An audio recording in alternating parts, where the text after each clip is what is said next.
De tudo, eu gostaria de me apresentar. Meu nome é Maria Júlia, sou estudante do Instituto Federal do Campus Rio Pomba, eu faço técnico em zootecnia e também sou integrante do NEPOA. Também gostaria de apresentar e desde já convidar ela para você chegar, a professora Júlia Gazzoni. A professora Júlia, ela é doutora em ciência animal e em 2019 ela foi professora lá no Instituto, consultora nas áreas de apicultura e bovinocultura leiteira. E presta serviço também de formação profissional rural. E lembrando também do blog da zootecnia. Ela tem um blog no Instagram que tem só conteúdo incrível e de alta confiança. Então, se você não conhece, depois você dá uma olhadinha. Enfim, antes, professora Júlia, de te passar a palavra. Boa noite a todos. Agradeço muito pelo NEPOA, pelo convite. Já estamos aí fazendo um trabalho há um tempo bom, né? Agradeço muito mesmo, fico muito satisfeita e muito honrada de participar desse webinar. Tá? Espero que todos aproveitem. Então, falar sobre a qualidade do mel. Então, por que essa qualidade importa? Né? Quando a gente pensa num produto, eu costumo falar que quando nós vemos algo de qualidade, isso, né, nos salta aos olhos, né? As pessoas até sorriem ou ficam admiradas realmente quando se deparam com algo de qualidade. Não só um produto, mas qualquer serviço ou algo assim que seja extremamente, que tenha qualidade, as pessoas realmente se interessam mais, né? Desperta um interesse sobre o assunto, tá? Então, para a gente começar a entender esse mundo da apicultura, né, gostaria de deixar então um contexto realmente mundial da apicultura. O que acontece? A produção de mel no mundo ela vem crescendo anualmente. Né? Em 1994, a produção estimada aí era de 113 milhões de toneladas. Tá? Em 2017, a FAO aí liberou esse dado que nós já temos uma produção aumentada aí de 186 mil toneladas. Né? Então, isso significa o quê? Que a demanda também vem aumentando ano a ano, né? E consideravelmente. Tá? Então, há procura por esse produto. Tá? Porém, existe também um outro contraponto, é que as abelhas estão desaparecendo, né? E também chama-se colapso das colônias. Tá? Elas estão desaparecendo ou tendo uma morte súbita. Tá? Então, tem uma estimativa aí de que o ano passado, teve entre dezembro de 2018 e março de 2019, houve uma morte aproximada aí de 400 milhões de insetos, devido principalmente, né, à questão dos agrotóxicos, né, de pesticidas, tá, que estão aí ameaçando realmente esse produto. Tá? Então, a principal causa, e a ONU também já alertou sobre isso, né, sobre o risco de escassez de alimentos devido à morte das abelhas, porque antes de elas darem mel, a sua principal função é de polinização. Tá? Ela faz esse serviço de polinização de diversos alimentos. Por exemplo, como as amêndoas, maçã, soja, trigo, algodão. Tá? Elas são responsáveis aí por esse serviço de polinização. Então, só que os grandes vilões, né, é o uso massivo de agrotóxicos, né, é uma das principais causas da mortalidade desse desaparecimento repentino das abelhas. Né? E o Brasil é um dos países que mais utilizam veneno no mundo. Né? E o ano passado ainda o governo liberou mais ainda, né? Liberou aí 467 novos agrotóxicos, né? Um recorde, né, de liberação. Então, nós estamos indo ao contrário do que se prega, tá? Da questão, né, de sustentabilidade, né, de preservação ambiental. Nós estamos totalmente ao contrário do que se prega. Tá? E dessas substâncias que são utilizadas, né, 41% são altamente ou extremamente tóxicas. Então, as abelhas realmente não estão sobrevivendo a isso. Tá? E então a gente fica assim, bom, se as abelhas estão desaparecendo, como que nós vamos conseguir acompanhar, né, essa demanda mundial, né, por esse produto? Bom, aqui eu vou mostrar para vocês o ranking, né, mundial da produção de mel. A China, ela entra aqui em primeiro lugar, em destaque. Eu peço também que vocês observem, né, esse valor aqui, olha só, 543 mil toneladas disparado. Em segundo lugar vem a Turquia, em terceiro lugar a Argentina. O Brasil aí encontra-se em 11º lugar. Tá? Mas eu gostaria também que vocês parassem e se perguntassem, nossa, mas como que a China consegue tanto assim? Ah, tudo bem, ela é um país grande, mas o que será que acontece? Né? O que eles têm para conseguir produzir tanto mel assim? Outro ranking também que eu gostaria de mostrar é o ranking nacional da produção de mel. Bom, o Rio Grande do Sul aí está em primeiro lugar, tá? Seguido do Paraná, em terceiro aí Minas Gerais. Minas Gerais também tem uma tradição, né, na produção de mel, tá? E seguido aí de outros estados, né? Também a região Nordeste também se destaca bastante, tá? Aqui no Sudeste também o Espírito Santo, Amapá, tá? Tem essa tradição, ok? Porém, o que acontece, né? O mel, ele é um produto de alto valor comercial, né? Se você ver, você consegue aí 1 quilo de mel, hoje o brasileiro você consegue vender aí por R$60, né? Quando você faz a venda direta, quando você, para exportação também o nosso mel é muito reconhecido, né? Nós somos, até 2 anos atrás, nós éramos praticamente os únicos fornecedores de mel orgânico do mundo. Devido principalmente aí à nossa biodiversidade, né, nós somos um país continental, tá? Então nós não tínhamos concorrência, e o nosso mel é mundialmente reconhecido e mundialmente apreciado também, né? A Alemanha, Estados Unidos, a própria China também compra muito mel nosso. Então, o que agrega valor a esse produto? Bom, o mel está dentro de 3 indústrias, né? Ele pertence a 3 indústrias. A indústria alimentícia, a indústria farmacêutica e a indústria cosmética. Tá?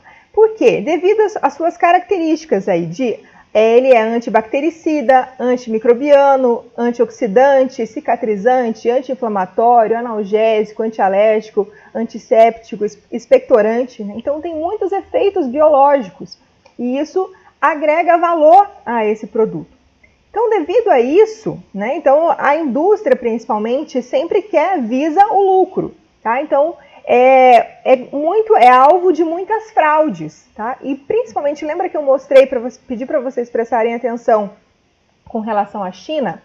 A China, ela tem um grande problema, não é porque eles são muito eficientes na produção de mel. É porque eles fraudam muito o mel. Eles praticam uma atividade comercial chamada de dumping, que é o quê? Você comprar um produto, né, com um alto valor de mercado e vender ele a um preço muito abaixo dos custos de produção. Então, e com isso, os outros comerciantes que estão ali tentando comercializar esse mel não tem chance, porque o consumidor, né, geralmente vai pelo preço, né? É o preço que conta também, né, com esse produto. Então, eles conseguem a artimanha, né? Eu vou mostrar mais para frente que existem alguns métodos analíticos para nós identificarmos fraudes, né, no mel.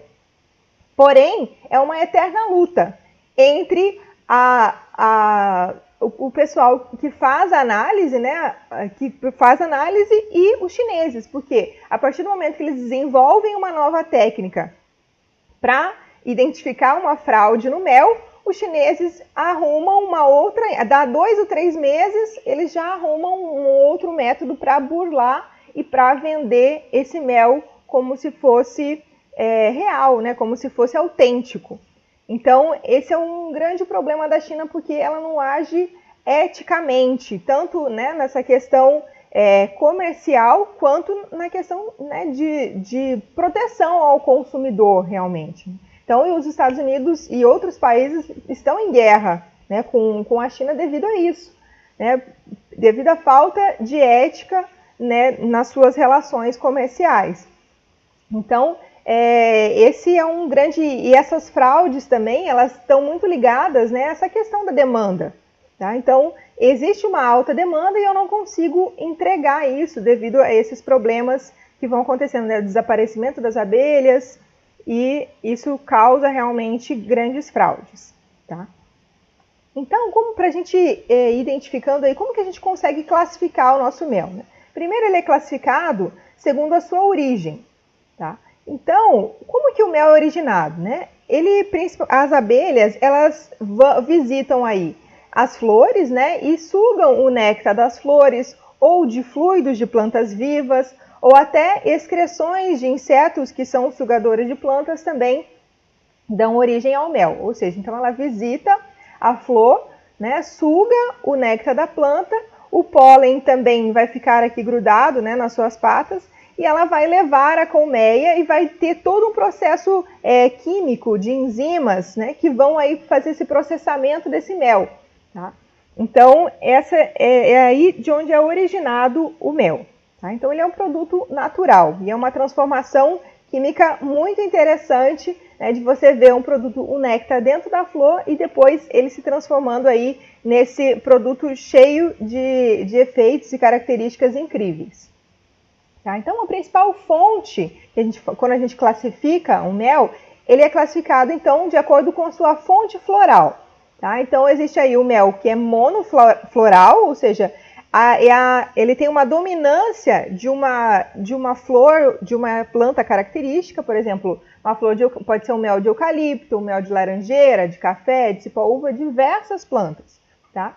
E geralmente eles têm, né, uma peculiaridade, um sabor específico, né? Às vezes tem até propriedades medicinais que são únicas, né, que eu vou falar um pouco mais para frente. E também um outro método de classificação é um método polifloral. Aí você já não consegue identificar, não tem uma predominância de uma única espécie de planta, tá? Então, geralmente é classificado como mel silvestre. Tá? Um exemplo, né, desse mel monofloral que a gente vê, que tem essa característica específica, é o mel de manuka, né, que ele é um poderoso bactericida. Na verdade, assim, todo mel ele tem uma ação bactericida. Porém, este mel específico, que é típico da Nova Zelândia, ele tem essa propriedade aqui, né, esse ingrediente que é chamado de metilglioxal, e ele permite ele tem essa questão bactericida mais de 400 miligramas por quilo, né? Quando a gente sabe um poderoso bactericida, até ele é considerado aí acima de 100 miligramas, e esse tem um poder, então, altíssimo. Tá? Então, ele é muito valorizado no mercado. Aí ele é vendido até por $100 o quilo desse mel. Tá? Então, é por isso que um mel, quando ele é monofloral, ele tem um valor comercial um pouco maior do que quando ele é polifloral, tá? Devido a essas características. Com relação à fonte floral também, a gente pode classificar ele como o mel de melato, né, que é aquele que a excreção ou exudação dos insetos, como eu comentei, né, como as conchonilhas, os pulgões, né, que eles vão sugando a seiva das plantas e aí vão produzindo esse mel de melato. Só que ele tem uma cor diferenciada, tá? Ele é um pouco mais escuro, né, e menos adocicado aí do que a que tem origem realmente do néctar. Tá? Um mel de melato muito conhecido aqui no nosso Brasil, que é exclusivo da região de Santa Catarina, é o mel de Bracatinga. Tá? Que ele é exclusivo aí dessa região, muito apreciado pelo continente europeu.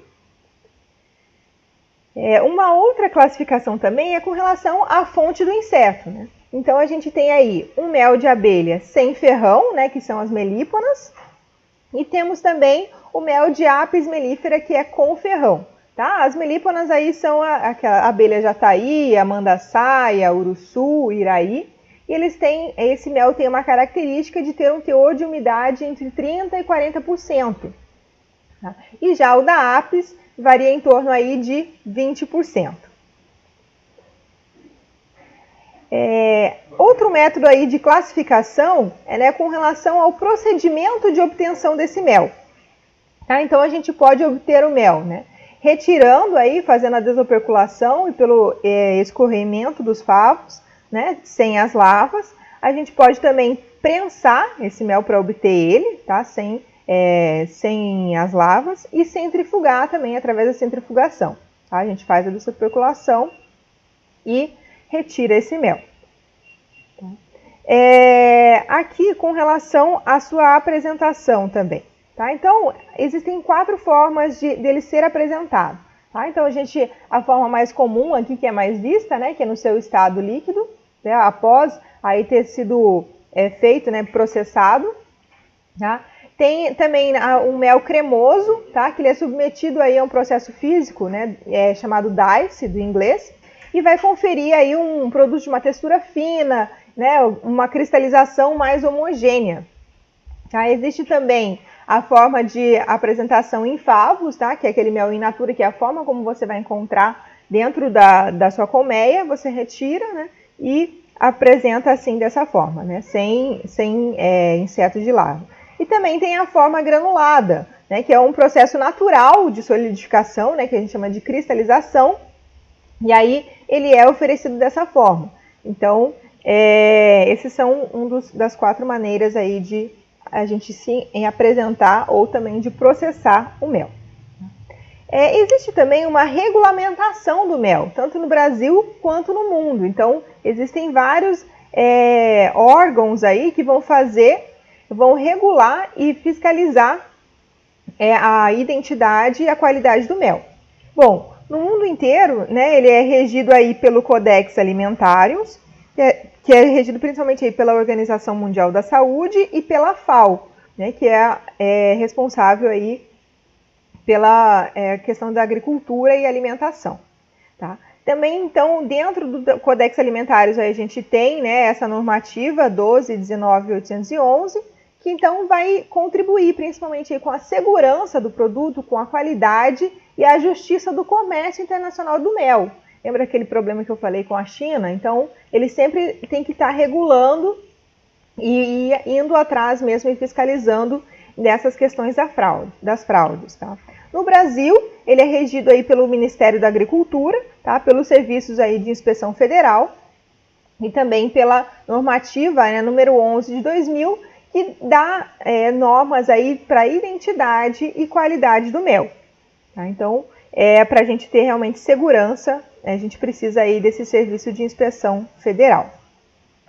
Então, existem aí alguns testes que nós fazemos, então, para provar realmente a identidade do mel e a sua qualidade, a sua autenticidade. Tá? Então, como a gente sabe que o mel, como eu estava falando, com relação à sua fonte floral, né? Como que eu sei da onde ele vem? Bom, a gente pode fazer aí a identificação do pólen dele, tá? A gente faz a quantificação e faz uma microscopia para a gente identificar a morfologia da espécie da onde ele é originado. Tá? Também são feitos testes físicos e químicos, né? O teste de composição, testes de açúcares predominantes, conteúdo de hidroximetilfurfural, ou HMF, e também atividade de diastase. É avaliado também a análise microbiológica, né? Então a gente vê a questão de bactérias presentes, leveduras, salmonela, tá? Então é feito para esse objetivo. E também a análise de contaminantes, tá? Verificar aí a presença de agrotóxicos sintéticos, transgênicos ou de fertilizantes químicos, ou até metais pesados também é possível identificar. Então, com relação à análise microscópica. Bom, a gente faz análise microscópica do pólen, a partir dessa análise a gente consegue ver de onde é a origem geográfica desse material, né? Tanto do mel quanto da própolis nós conseguimos identificar. Com relação também à origem botânica desse material, a gente consegue fazer uma análise palinológica, que é para verificar se há contaminação nesse produto, o teor de levedura também, poeira, partículas microscópicas, é possível verificar. Tá? Então, olha só. Aqui é um exemplo, né, para a gente ver como a diferença entre espécies. Né? Aqui é um pólen de café, tá? Outro de uma flor aqui de cipó-uva e vassourinha do campo. Então, a gente consegue ver realmente que tem uma morfologia diferente entre espécies. Tá? E a presença do pólen no mel é também um quesito aí de qualidade. Tá? Porém, a gente sabe que o mel, ele é o quê? O pólen, ele é o gameta masculino da planta. Então, nós conseguimos fazer através de testes de DNA, a gente consegue provar a autenticação desse alimento.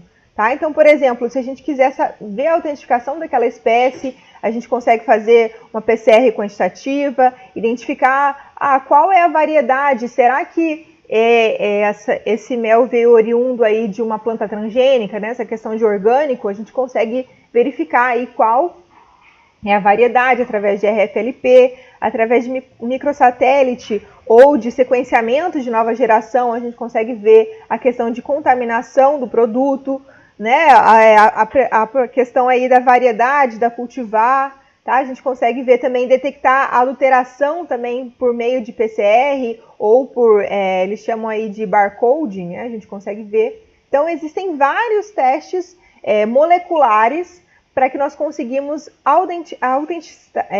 dar autenticidade àquele alimento. Com relação à composição físico-química, né? Então, o mel, ele não é diferente só do açúcar, tá? Que ele apresenta aí calorias vazias. O mel, ele é um composto de aproximadamente aí 200 substâncias, tá?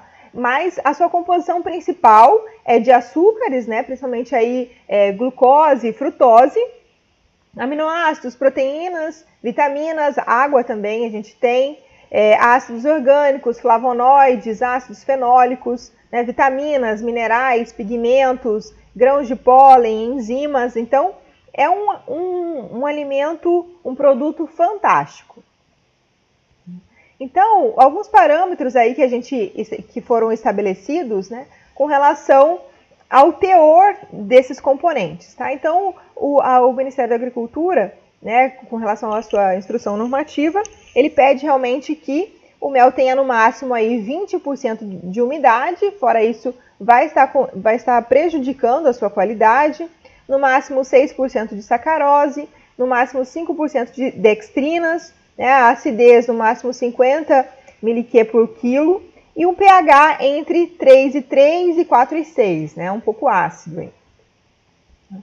E as suas características do seu mel, eles vão poder variar de acordo com a sua região geográfica, né, com as flores existentes naquela região, quais são as espécies de abelhas que produziram, né, lembra que eu falei com relação à fonte de inseto? Isso vai mudar a sua característica, né, as condições climáticas, a questão de processamento, de manuseio, de armazenamento também pode prejudicar a qualidade do produto. Então, as características sensoriais aí que vão revelar, né, um mel de qualidade, então a gente tem que avaliar aí o seu aspecto, né? Então, geralmente ele é um líquido denso, né, tem uma viscosidade, ele pode ser translúcido ou até parcialmente aí cristalizado, né? A sua cor também, ela varia bastante, né, do branco d'água até passando pelo âmbar até o vermelho escuro, né? Tem aquele odor próprio de mel. E o sabor é próprio e doce também. Então, para mostrar aqui para vocês que muita gente pensa que mel verdadeiro é só o mel âmbar, tá? Mas pelo contrário, como eu já comecei a falar para vocês, né? Então ele vai passar aí, ó, ele tem ele extra branco, tá? Cristalino, até ele chegar aí a sua coloração vermelha escura, tá? Então essa aqui a sua escala de coloração é chamada de escala PFUND, e aí você avalia aí a coloração do produto. E essa cor, ela vai depender do quê? Ela vai refletir muito aí dessas características que eu falei. De qual planta que a abelha se alimentou, né? Qual é a região geográfica que ela está. Então, tudo isso vai influenciar, né, na cor, no seu sabor, e também, né, no odor que ela vai apresentar, tá? E nessas características físico-químicas que a gente vê. Com relação à viscosidade, né, ela é um bom ponto para nós observarmos realmente se o mel ele foi ou não adulterado, né, porque ele tem uma viscosidade específica, tá? Então, claro que varia também de acordo com a planta, né, e com o inseto. Tá? Mas quando a gente adiciona água nesse produto, né, ele vai ficar mais fluido, né? Ele não vai ter essa questão mais densa, ele vai ficar mais fluido, vai perdendo a sua viscosidade e também vai perdendo a sua viscosidade. Tá? E a temperatura também vai influenciar, tá, com relação à viscosidade do mel. Então, geralmente aí ele fica menos viscoso, né, em temperaturas mais altas, ou seja, quando está muito mais quente, né, a gente consegue até, ele fica mais líquido, digamos assim, né, menos viscoso, na verdade. E quando aí está mais frio, ele vai ficando mais viscoso. Tá? Então, é importante também verificar que geralmente quando fica mais frio, o mel começa a cristalizar.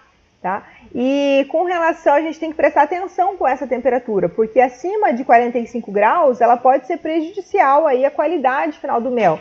Porque lembra que eu comentei que na sua composição existem enzimas, vitaminas e minerais, e com alta temperatura, essas substâncias elas podem, né, ser prejudicadas ali, vai prejudicar a qualidade final do produto. Tá? E como eu mostrei ali no início também, o mel da Apis, ela tem um menor teor de umidade com relação ao mel das melíponas, né, que são sem ferrão.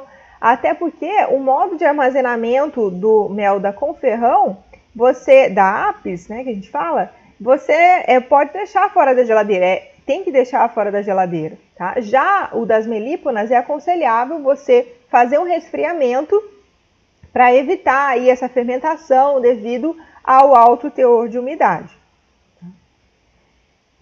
Outras características também que vão revelar a qualidade do mel é com relação à maturidade, ou seja, envolve aí a quantidade de açúcares redutores, a quantidade de sacarose aparente, tá?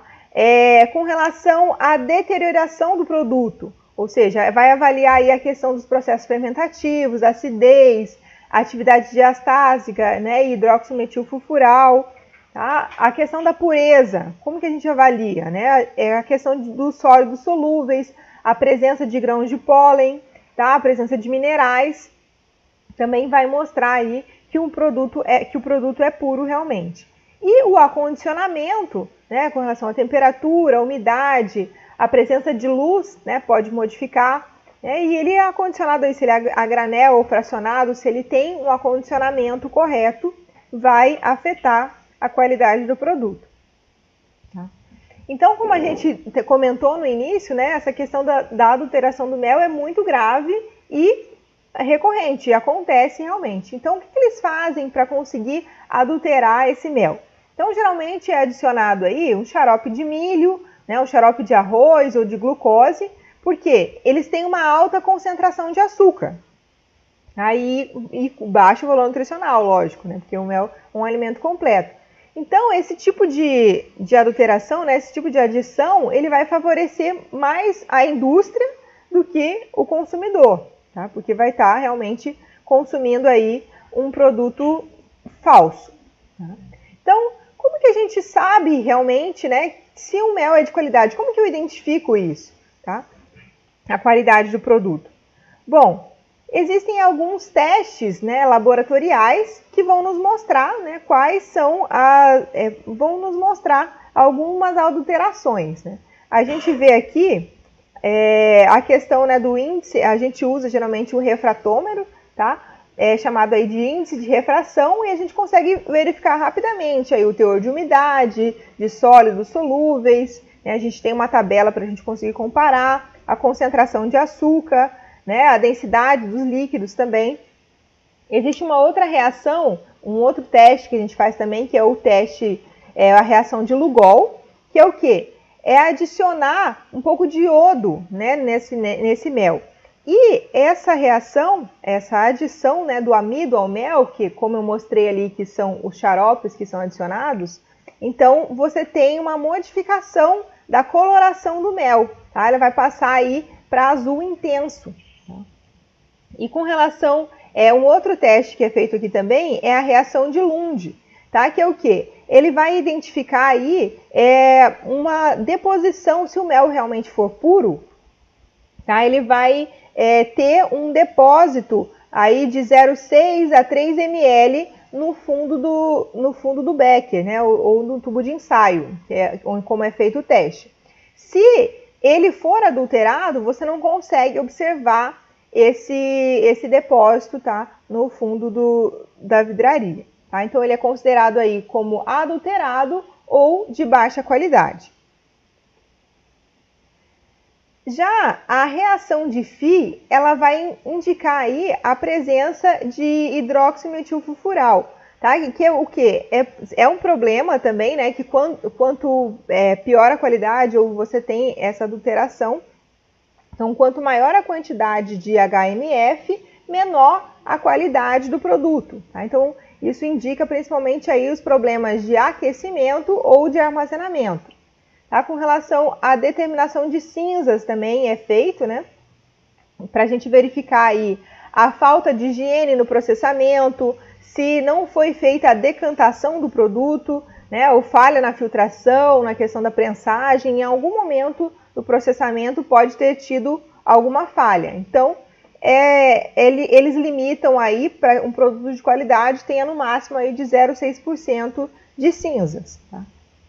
E o pH do mel, né, quando ele é um mel puro, ele apresenta aí, né, varia entre 3 e 4, né, é um produto mais ácido. Então, fora disso, já vai indicar aí que ele passou por processos fermentativos, né, houve adição de água ou de outro produto aí, e isso vai prejudicar, né, vai aumentar provavelmente a questão do pH, tá? E também mostra, então, qual é o estado de conservação do mel. Então, olha só, para a gente, resumindo aqui que eu falei, né? Então, quando a gente vê um teste, o que a gente quer observar? A gente tem que ter no máximo 0,6 de cinza, a gente tem uma reação de Phi negativa, né? A reação de Lund também tem que ser de no mínimo 0,6 de no máximo 3 ml. Açúcares redutores, né? A presença desses açúcares tem que ser de 70% ou mais. Tá? E a presença aí de HMF de no máximo 60 mg por quilo. Então, esses que eu falei, né, são métodos assim, exatos, não são métodos precisos. Mas existem alguns métodos também subjetivos que dão indícios de que um mel é puro ou adulterado. Esse aí você pode fazer na sua casa, tá? Se você quiser. Lembra que eu falei que o mel ele tem um aspecto viscoso, né? Ele é mais característico. Então, o que acontece? Se o mel ele deslizar, né, no seu dedo, assim como um líquido, né, ele significa aí que foi adicionado algum açúcar ou algo aí para preservar o seu sabor. Mas claro, né, que você tem que prestar atenção também qual é o tipo de mel que a gente viu, né, que existem alguns que são realmente mais menos viscosos, né? Tem aqueles fatores que eu comentei ali. Tá? Mas aí, se o produto, você coloca ele no dedo e ele não desliza, né, por ser mais espesso, dá indícios aí que ele é puro. Tá?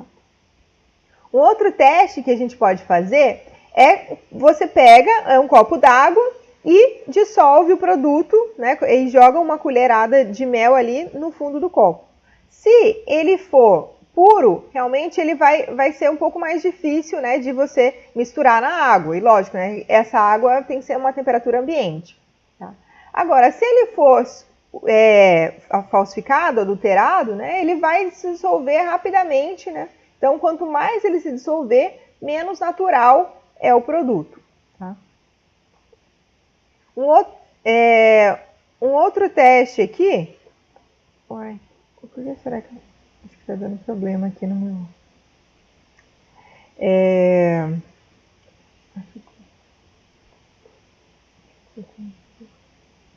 Um outro teste aqui é quando nós podemos colocar aí um pouco de vinagre, né, no produto. Então, se ele for puro, né, não vai acontecer nada. Porém, se ele for adulterado, né, ele vai gerar aí uma espuma de mel aí em cima, tá? Quando você faz essa diluição. Então, são alguns métodos, né, assim, caseiros, que dão indícios, principalmente aí porque ou foi adicionado água ou foi adicionado açúcar, tá? Então, com relação à viscosidade, né, aquelas características que eu comentei anteriormente, tá? Um outro método aí para a gente avaliar, né, com relação ao indicador de qualidade sanitária do mel, é a análise microbiológica.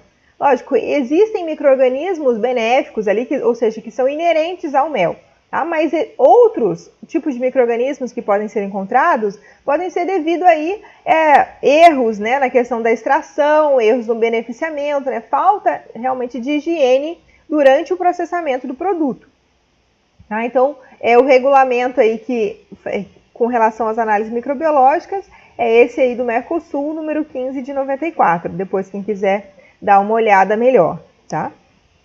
Então, que tipo de análise é feita? Bom, a gente verifica aí análises de bolores, de leveduras, né? Deve ter aí no máximo 100 unidades formadoras de colônia por grama, porque se ele tem uma umidade maior, ele vai provavelmente provocar uma fermentação e vai prejudicar a qualidade do produto. Tá?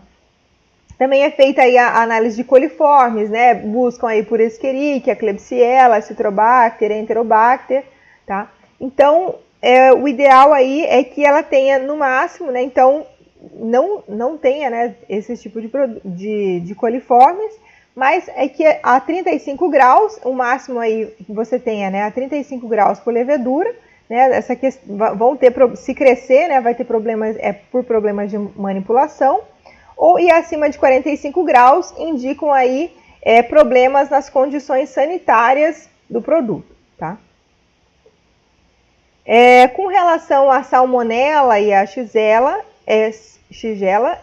o ideal aí é que não tenha, né, que não haja crescimento microbiano nesse produto, tá? Clostridium, a legislação brasileira, ela não exige que seja feita, né, essa análise contra essa bactéria. Porém, né, não é indicado que crianças aí com menos de 1 ano comam mel, devido, né, pode haver a presença dessa bactéria, né, e podem produzir aí a toxina butolínica, né, no intestino dessas crianças, e elas não têm essa defesa, né, ainda formada contra essa bactéria. Então, por isso que a recomendação é não oferecer mel para crianças com menos de 6 anos. Né? Para adultos já é inofensivo, né? O adulto já tem essa imunidade, então já consegue, não tem problema. Tá? Mas o ideal realmente é que esteja ausente. Tá? Com relação à análise de contaminantes, né? A gente tem aí no Brasil um Programa Nacional de Controle de Resíduos de Contaminantes. Então, o que vamos avaliar? Né? Não só no mel, mas em outras cadeias produtivas também existe, né, esse programa. Então, eles vão verificar aí a questão da sobredosagem de tratamentos, de colmeias, de antibióticos, tá? A questão de pesticidas, né, vão verificar, né, se houve contaminação no produto, a busca por metais pesados, né, materiais radioativos devido à poluição ambiental. Tá? Então, os testes que são feitos, geralmente aí são os testes de espectrometria, tá? De massa ou gasosa. Né? Então, eles vão buscar aí por acaricidas, pesticidas, antibióticos. Tá? E a gente também tem a espectrofotometria de absorção atômica, né, que vai mostrar aí a questão em busca, né, de metais pesados, como arsênio, cádmio, chumbo.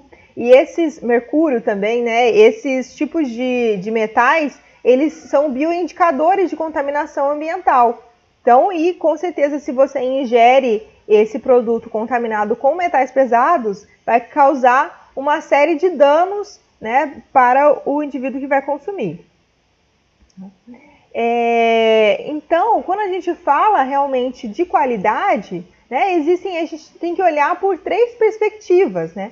Com relação à perspectiva de qualidade do apicultor. Né? Por que o apicultor tem que pensar, olha, eu vou produzir um alimento de qualidade? Tá? Por que eu preciso fazer isso? Porque é muito difícil, realmente, né? Dá mais trabalho, é mais trabalhoso você entregar um produto de qualidade. Então, tem muitas pessoas que não gostam, não, já estou ganhando muito dinheiro com isso, meu mel, não é assim top, mas já está dando dinheiro, eu não vou gastar mais tempo com isso. E pelo contrário, né, como eu falei no início da palestra, quando você vê um produto de qualidade, você se depara com um produto de qualidade, as pessoas realmente se interessam pelo produto, as pessoas falam bem desse produto, né? Então, o apicultor que está lá na ponta da cadeia, né, ele é o primeiro ali a se preocupar com isso, tá? A indústria, né? Então, a indústria precisa oferecer um produto de qualidade e um produto seguro, tá? Pode cobrar mais por qualidade, né? Vai receber mais por qualidade, né? E com certeza a gente da questão do consumidor deve cobrar, né, essa questão da indústria de estar oferecendo para nós um produto de qualidade, um alimento seguro, né, livre de contaminantes, para que isso não comprometa a nossa saúde, né? Então é importante realmente que nós, como consumidores, cobremos isso, né? E que estimulemos então a consumir realmente produtos de qualidade e cobrar, né, das autoridades aí que invistam nesse quesito, tá? Agora eu vou falar um pouquinho para vocês sobre algumas peculiaridades do mel, tá? Então, o que acontece? Não sei se vocês sabem, mas o mel, ele não estraga, tá? Ele é um produto, assim, lógico, a legislação brasileira, né, pede para nós colocarmos aí uma data de validade para o produto. Mas, se ele for acondicionado, né, muito bem, ele não estraga, tá? Então, se você encontrar um favo de mel, né, com muitos anos, se você abrir ali e verificar, ele não vai ter sido degradado, tá? Então, por que isso? Porque lembra que eu falei que ele tem um pH baixo, tá? E esse pH baixo ele vai favorecer o quê? Ele não permite o crescimento de bactérias que são deteriorantes aos alimentos, tá? Então as bactérias elas não resistem a isso. Outro motivo também, né, a presença dos açúcares também contribui, né, para a baixa umidade do produto também, aí em 20%, também favorece, junto com o pH, auxilia esse produto não se deteriorar com facilidade, tá? Então, mais se você aí encontrar, né, um favo de mel, você pode, né, ter certeza que ele é puro, né, que ele não estraga. Uma outra peculiaridade do mel é que ele é medicinal, né, desde o Antigo Egito, né, ele já é utilizado, ele era utilizado como medicamento, né, usado aí como tratamento natural para cortes, queimaduras, né, a questão aí de problemas de pele, a questão de caspa, úlcera estomacal, cura de feridas, até alergias sazonais, né, o mel pode ser utilizado. E também, por exemplo, quem está com dor de garganta, né, problema de pneumonia, tosse, né, até certos parasitas internos, né, ele consegue matar devido aí a essas propriedades, essas características físico-químicas, né, que estão presentes nele. Tá? Então, é um alimento assim fantástico, fantástico mesmo. E pode ser utilizado aí para, né, muitos propósitos. Tá? E as abelhas também, elas fazem muito mel. Tá?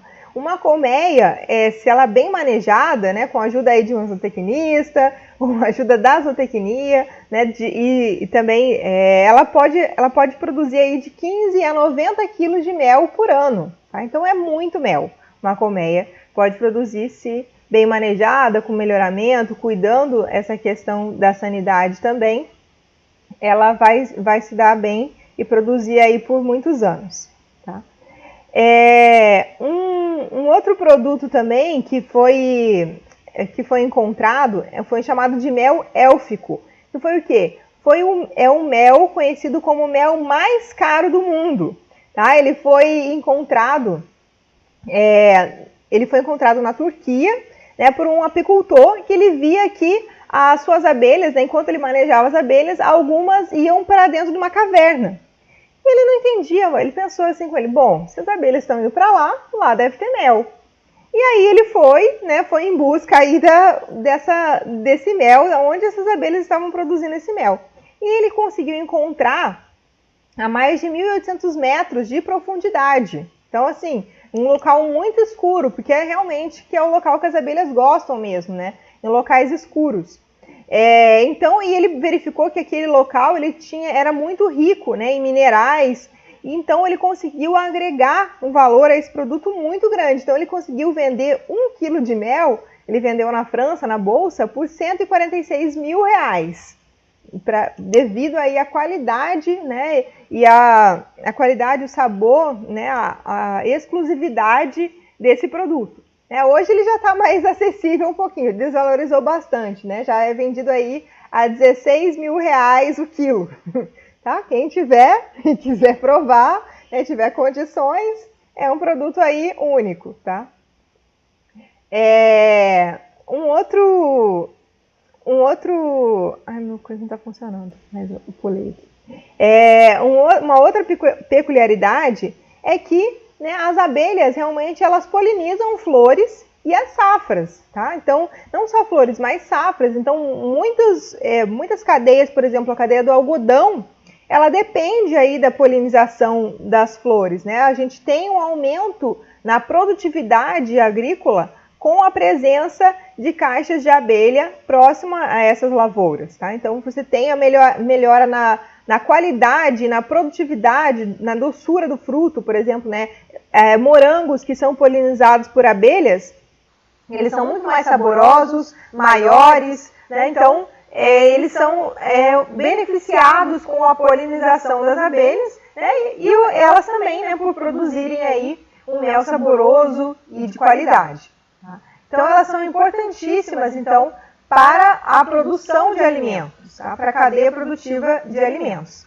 Porém, né, elas estão aí sofrendo, né, esse processo, né, de extinção, né, devido aos problemas que eu falei no início, né, a questão do desaparecimento, do colapso das colônias e também com relação ao uso de agrotóxicos aí indevidamente, né? Então é um grande problema mesmo, tá?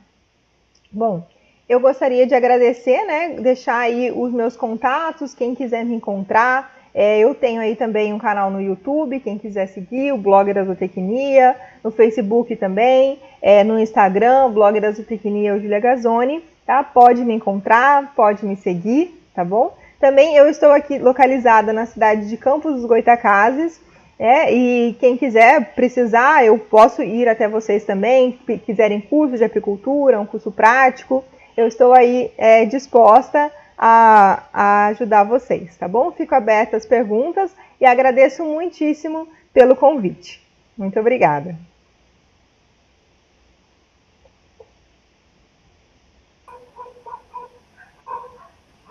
Excelente, professora Júlia.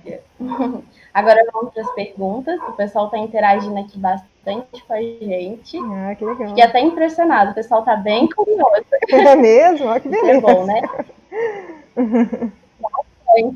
Bastante curioso. Ah, que legal. Vamos ver. A Damares perguntou, né, no caso, saberá quando o mel ele é realmente orgânico. Oi, Damares, obrigado pela sua pergunta. Então, para nós termos certeza, é com relação aos testes laboratoriais. Tá? A gente vai verificar aí aquela análise de contaminantes que eu falei, né? A gente vai buscar essa presença de contaminantes, de pesticidas, né? de uso de antibióticos. Eles passam para os alimentos, né? Lembra que eu falei também, existe a análise de DNA, a gente consegue fazer, né? Para verificar a procedência desse produto, se ele é realmente orgânico, né? Se todo o sistema de produção dele, quando a gente fala de alimento orgânico, é o quê? Tudo o que envolve a produção desde da planta que a abelha foi se alimentar, foi sugar o néctar, né? Se a produção dela é orgânica, por exemplo, né? Uma soja, se ela for polinizar aquela soja tem que ser orgânica ou não pode ser geneticamente modificada, né? Quando eu vou fazer o manejo ali no apiário, eu preciso utilizar, eu não posso utilizar antibióticos, tem que ser tudo natural. As caixas que a gente usa, né, todo o manejo que a gente usa ali é completamente diferente. Os equipamentos depois para o processamento do mel é completamente diferente. Então, assim, nós, a olho nu, né, a gente não tem como identificar. Precisa passar realmente por testes laboratoriais. E o outro método também de saber, mas assim, né, sem ser exatamente, é o selo de certificação orgânica. Né? Então, existem certificadoras que vão, né, naquele apiário e vão verificar se eles estão dentro dos padrões para receber um selo de certificação orgânica. Se você vê um produto com aquele selo, realmente você pode confiar. Tá? Mas fora isso, assim, para você ter essa segurança, aí você teria que mandar para um laboratório para tentar conseguir essa resposta.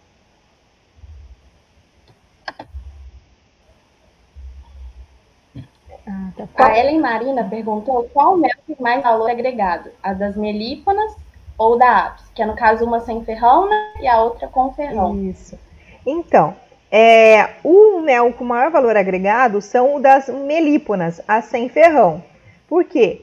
Um quilo do mel da melípona é em média aí R$ 100, mais ou menos o mel dela. Mas a diferença aqui, ela não produz tanto como a apis, tá?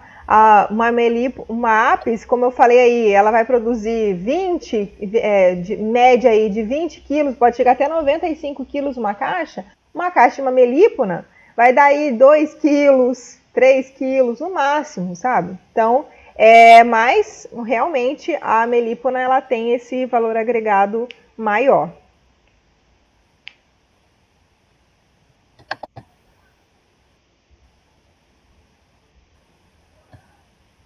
Entre as abelhas sem ferrão e as abelhas com ferrão, essas possuem produtividades, no caso, diferença, né, nas produtividades dos méis? Sim, com certeza. Eu falei agora, né? Então, para você conseguir produzir 15 quilos de uma melípona, você vai precisar de uma área enorme, né? Com certeza, a apis, ela tem uma produtividade por área muito maior do que a melípona. Né? Sim. Essa eu achei bastante interessante. Há a possibilidade de transmissão de doenças da abelha passar para o mel e ocasionar zoonoses?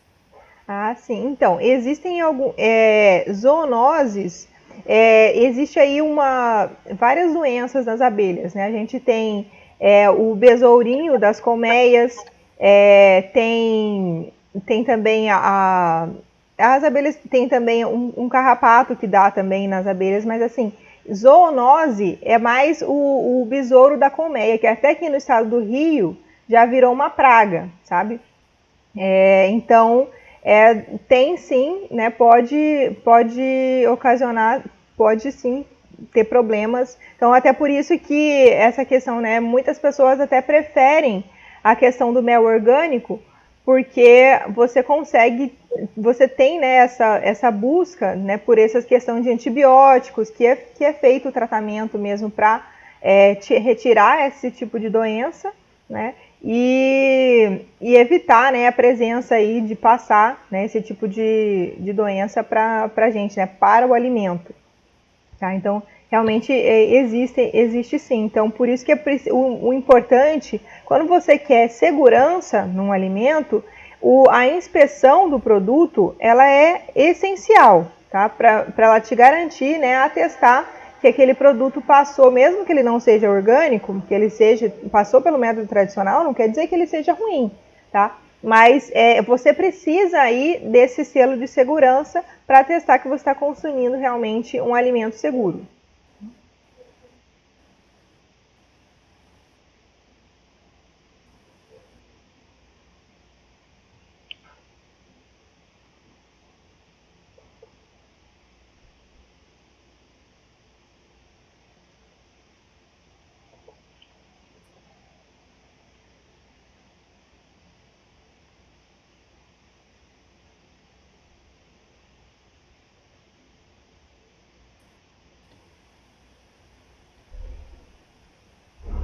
Acho que deu uma travadinha. Isso.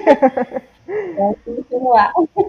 E o composto de mel seria uma alternativa interessante por agregar valor com a mistura de outros subprodutos das abelhas?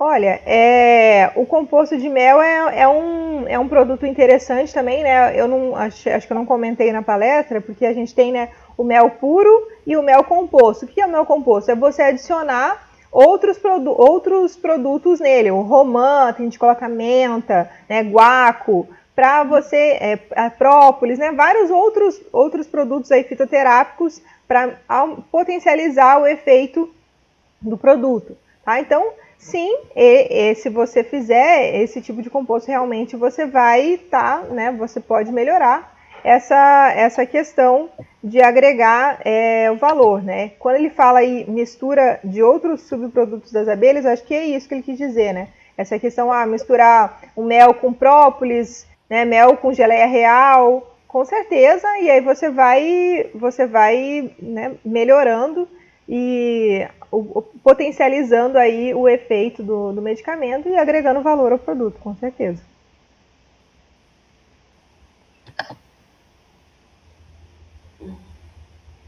A cor dos méis distingue suas posições nutricionais, podendo-se ranquear do melhor ao menos melhor com relação ao que seja mais nutritivo e saudável para o consumo?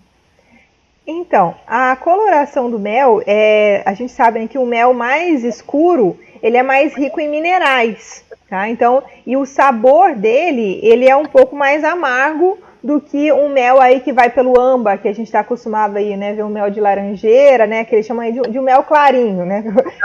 Eu vendo mel, eles falam, não, mas eu quero aquele mel clarinho, não quero o escuro, não. A maioria das pessoas preferem mais o claro, né?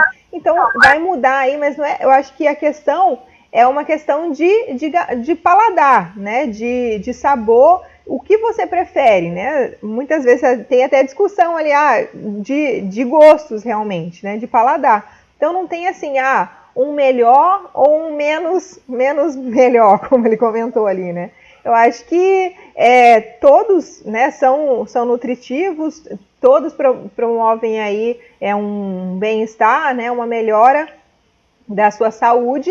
Mas eu acho que isso com relação à cor ela vai influenciar mais no sabor, né, do que com relação à qualidade do produto, tá? Então, a qualidade ela tem muito mais a ver, né, com o que eu falei, com a questão do processamento, com a questão da produção, né, do que com relação à cor mesmo. Uhum. O que contribui para a acidez do mel? Isso é uma pergunta importante, interessante.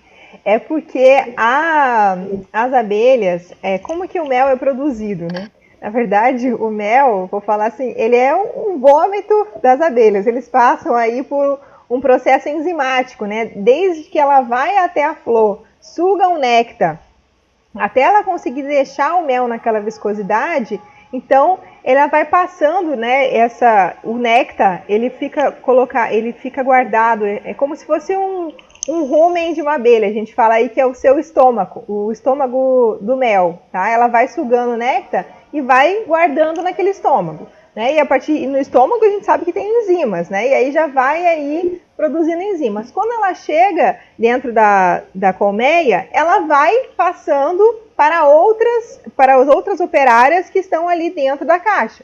Então esse vômito, vamos dizer assim, que elas fazem, né, vão passando de um para outro, vai passando aí por um processo enzimático, tá? E isso vai o quê? Reduzindo o seu pH, e aí ele vai sendo o pH, então é o principal responsável, né? Com a presença aí dessas enzimas, né, principalmente aí a diastase, tem várias enzimas que vão participar desse processo, e aí elas vão depositando naqueles favos de mel, tá? E depois disso que o mel é depositado, elas vão batendo as asas para diminuir a umidade, porque o que? O néctar ele é menos viscoso, nem se compara com a viscosidade do mel. Então vai sendo reduzido, e aí, então, devido principalmente a essa presença dessas enzimas, né, um processo fisiológico e bioquímico que vai acontecendo, que promove aí, então vai reduzindo a acidez do mel. E isso também é benéfico para elas, porque o mel ele é utilizado, é uma reserva para elas utilizarem no inverno, tá? Então, porque não tem tanta flor assim para elas polinizarem durante o inverno. Então, elas fazem essa reserva para elas conseguirem se manter durante esse tempo. E a acidez, então como que eu consigo, na natureza não tem geladeira, né? Só se a gente for lá para o Polo Norte. Então, como que eu consigo manter um alimento, né, conservado por mais tempo? Elas colocam ali no favo de mel, faz todo esse processamento e depois a gente fala que é opercula, né? Coloca aí uma tampa hermética dentro daquele favo e, né, com a acidez e a baixa umidade, então ele mantém aí, consegue reduzir, né, a questão dos micro-organismos. Os micro-organismos não crescem nesse ambiente, então colocou aí, fechou no vácuo, pronto, agora você pode, o inverno pode vir que elas vão conseguir sobreviver. O pessoal tá bem assustado aqui, falaram que não sabia disso. Olha só que delícia! Tá vendo?